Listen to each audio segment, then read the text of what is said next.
Hi everyone, welcome to another video of an easy and no-made recipes. Today I'm going to show you how to make coconut macaroons. It's very simple and easy. You will only need 3 ingredients and in no time you will have a snack that you can munch on anytime you want. So it's very easy and simple, and let's just get right into it. For this recipe, I will need egg whites. As of now, I'm just using 2 egg whites that I'm beating until it gets really fluffy. And once it gets really fluffy, I will add to that 1 tablespoon of sugar, and I will continue beating it to make sure that everything gets mixed in and incorporated in. And once I've made sure that the sugar is totally well incorporated in, I will add unsweetened coconut flakes. So I use the organic ones.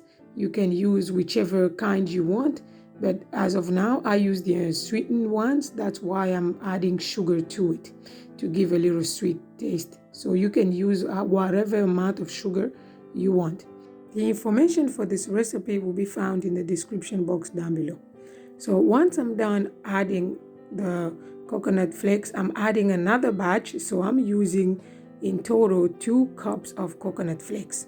So once I'm done adding that, I will now add another egg white that I've beaten and that I've added 1 teaspoon of sugar inside to make sure that the sugar is really well distributed.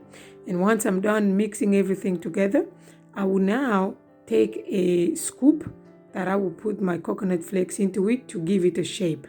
And then I will start pressing it and putting it onto the baking sheet to make sure that it will bake well. So you will need more egg whites if you have to, because the egg whites is actually the glue that will keep the coconut flakes from just falling apart.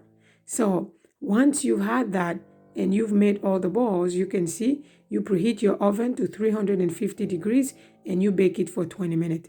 And after 20 minutes, you can see how very nice it's looking, and it's very tender and sweet. I like it well done. So when you open it inside, you will see how very yummy it looks, and it smells really good. So that's it. It's only 3 ingredients, and in no time you will have your snack. Let me know in the description box down below how you found yours once you make it. Thank you for watching. If you like the content of the videos I'm making, don't forget to subscribe, hit the like button and the bell of notification to get notified every time I post a new video. And don't forget to share the video. Until next time, enjoy.